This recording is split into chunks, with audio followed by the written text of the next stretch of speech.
Good morning, guys. Back on the Elco. Showed you yesterday.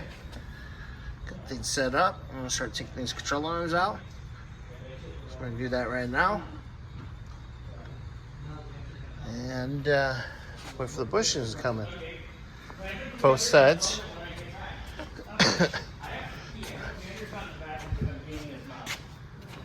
What? Nice.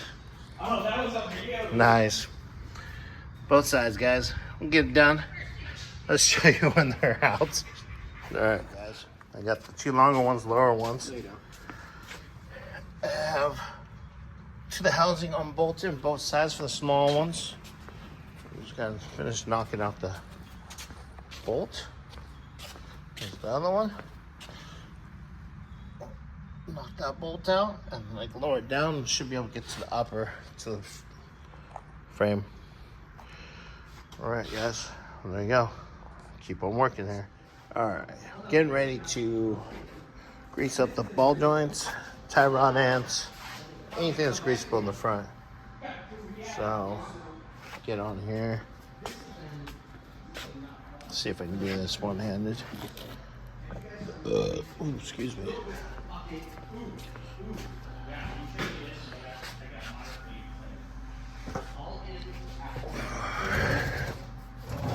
Alright, let me pause you guys for just a moment. Okay, just getting it on like that. Pump it a few times till it kind of squirts out. And that's when you're done. Wipe it down. You don't need to leave excess out because it just makes a mess later.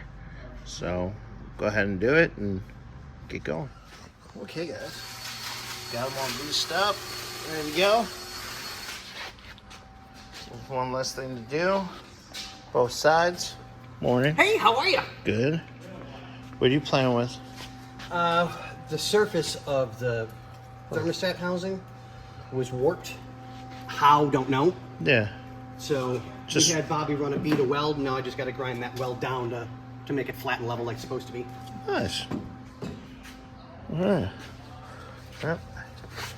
Both sides done. Everything's wiped down. Don't leave any leftover grease, because what does that do, Scotty?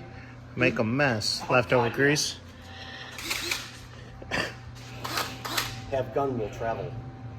Okay. Watch out, he'll grind you. All right, guys. Well, let me finish up the back end. My day's almost over. Only work half days, but get there. Okay. Well, I got some of the control arm hardware cleaned up. Still fighting with the upper control arm bolts to the housing. They're a little snug, a little rusty. Kind of smacking them out with some punches and stuff. It's just a slow process, but we're getting there. Make sure all these things were cleaned up, new bushings, and put back in. But until tomorrow, guys, see ya.